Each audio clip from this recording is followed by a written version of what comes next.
Deuce Loosely, back again, Devil's favorite advocate, back from NecoCon. Actually, I've been back for a few days. I've just been recovering. It's one of my nerd conventions. Don't judge. You're a wrestling nerd if you're listening to this. If there's a wrestling convention nearby, you'd go. Face it, you're a nerd. So am I. Anyway. I have a lot of things to cover. I spent last week preparing for this convention, and like I said, I've spent the past few days recovering. So, anyway, I'm going to have a few more segments coming out after this one, but right now, I just want to, catch up on some things that I wrote down that I wanted to cover, like, this thing right now, this topic that I'm going to cover, and I'm going to try to stay brief. I don't want another 15-minute rant like the last few have. So, anywho, the thing I want to talk about right now is this failure known as the WWE Network. I cannot be the only one who sees XFL written all over this thing. I mean, everything about this is screaming, failure.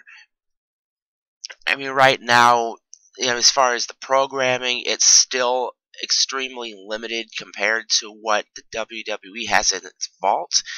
They have Coliseum video, they have MSG video, they have all the dark matches that we never saw, the house shows that we never saw, they have all the Raw episodes, all the old SmackDown episodes, all the old WCW episodes that they still haven't finished releasing, the ECW episodes that they should have released on their own. I don't know what this thing is with ECW TV or whatever it is, but it didn't look like ECW broadcast to me very much. Not the way I remember them.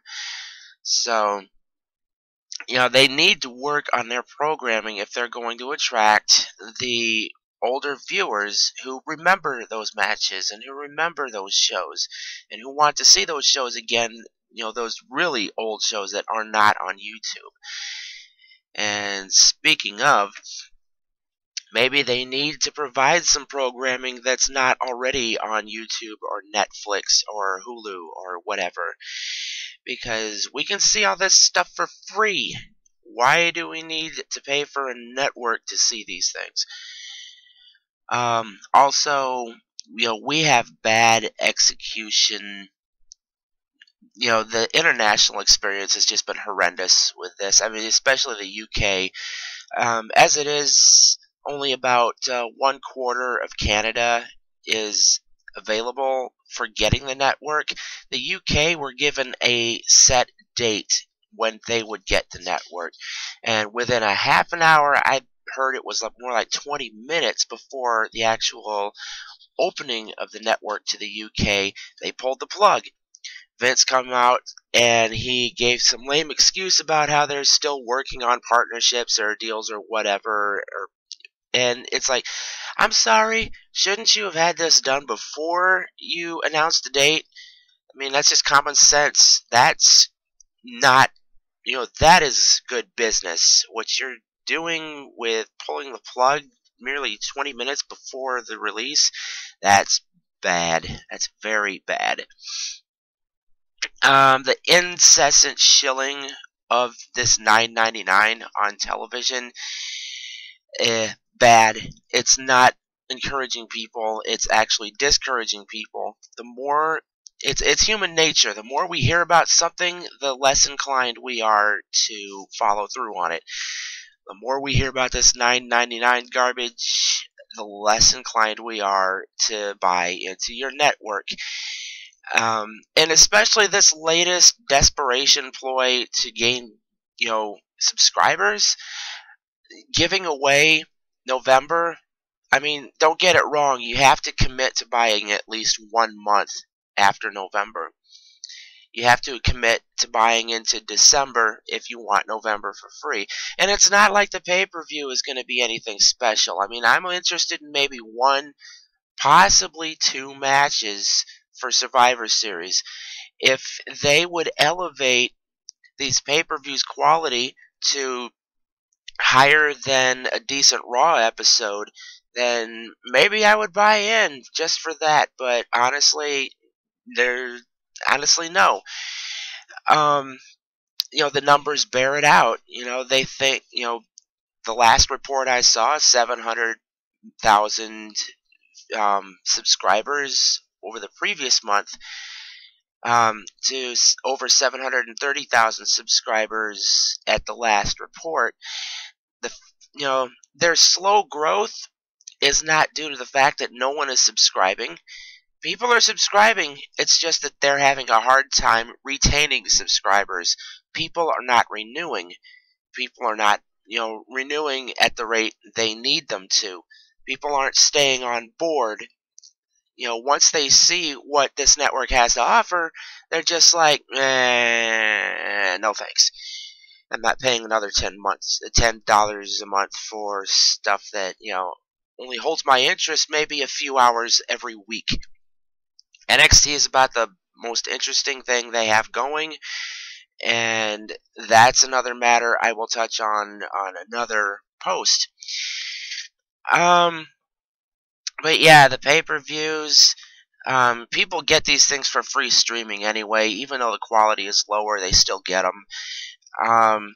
And there are still glitches in the system. I've seen pay-per-views on the network. One of the guys I live with, he has the network, and he hooked it up to his PS3, and we watched it through that, and there's still glitches. So they need to clean that up. Yeah, they're losing money on the lower price of the pay-per-views too, so that cannot be helping their bottom line. And let's see, I'm looking at my notes.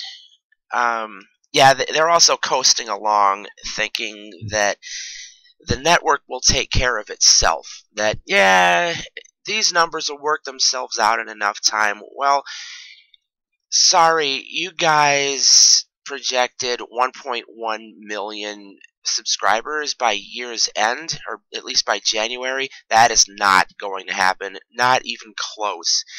You guys have been stalled at somewhere around 700,000 viewers, 700,000 subscribers for a while now, and it's only ticked up a little bit.